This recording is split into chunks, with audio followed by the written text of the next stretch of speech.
Demonstrate for you making a wax record base on a framework. So this is a chrome cobalt framework with the meshwork.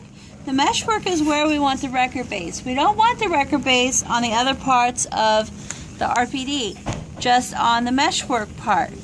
And we have an external finish line, which we don't want to go past. And we have an internal finish line, which we don't want to go past, or else the partial won't be fitting correctly because it needs to be seating all the way and not have the wax too far underneath where it won't be fitting correctly. Also, the framework has a little dot that actually touches the cast that we need to make sure it's still touching the cast if we do this correctly. The first thing I like to do is to mark my cast with a pencil. So just like last quarter, you're going to mark your retromolar pads with a circle. And then you're going to split that circle into two parts, and the top line is the 2/3 line of the retromolar pad. So then I go from the side and I look at it kind of like with a flat plane, and I extrapolate the teeth and that dot, and I form a line out on the land area that will be my height of my occlusal rim. So my occlusal rim and my teeth will be at that height. So I go from the 2/3 mark to the teeth. Now you notice I didn't go from the incisors. The incisors and the premolars are a little different in height. And I actually like to just go from the premolars because we're not taking these premolars off. They're going to be here, and so we will follow and extrapolate with the premolars. So sometimes you do things a little different. And the same thing on this side, they're going to put a couple lines and extrapolate out where the occlusal plane is going to be out onto the land area. The other thing you want to mark is over the ridge. So you go from the tip of the canine over the ridge to the back portion of the cast, and that is going to be your over the ridge line, and you do that on both sides as well. Don't make it too far in. You don't want the teeth too far in. Just have it over the ridge. So then the next step we want to do is to make a record base for this. So we want to start by getting this wax warm. Now when you get base plate wax warm, you put it in the flame, you move it around, and you want to make sure that it doesn't get wet and drippy. So you keep moving it around. And you want it to start getting soft and floppy like this. So. And I'm purposely doing this end because once it's nice and soft, I'm going to place it onto my cast. Let's do the side where I did the drawing. I'm going to place it onto the cast, and I'm going to stay about 3 to 4 millimeters away from the tooth so I don't get under. And then I want to get this just hot here, because I don't want to get the wax underneath too far, and it'll push too far and go past that contact.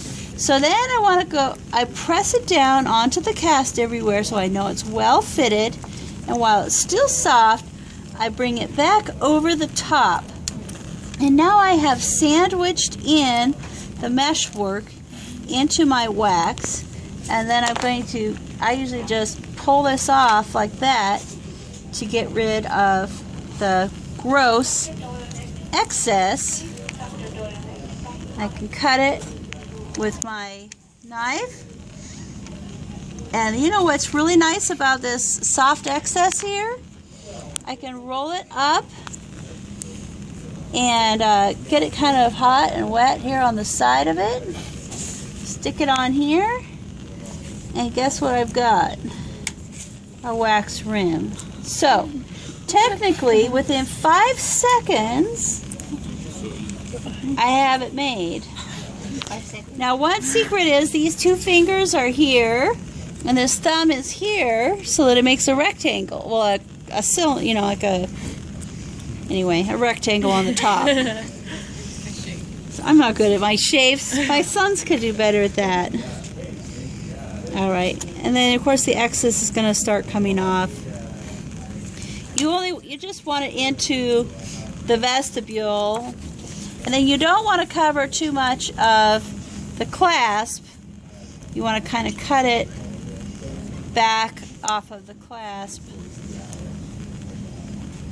and take the excess off. Don't want any excess.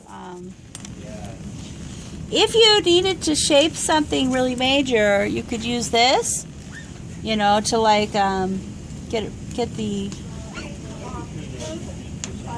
really hot. You could make it flat on the top if you want to make it go right from the teeth to that line that you drew.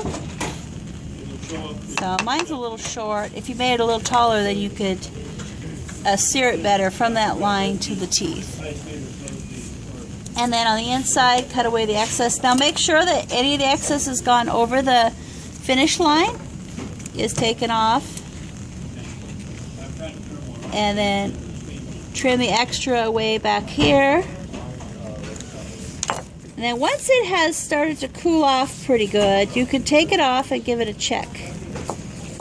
And then you want to check the inside and see if the metal's showing through. And it's not showing through as well as I would like it to.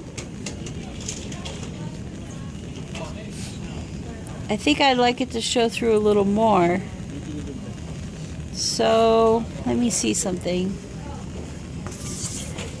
I've never really tried this method. Let me try this.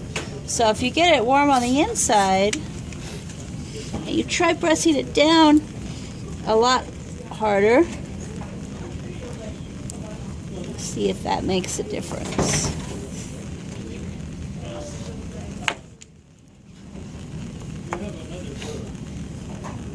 Yeah, it's almost the little spot is almost showing through, but not quite.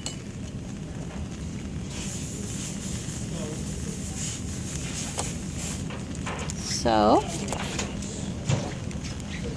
I like this method because, see, it's like so fast.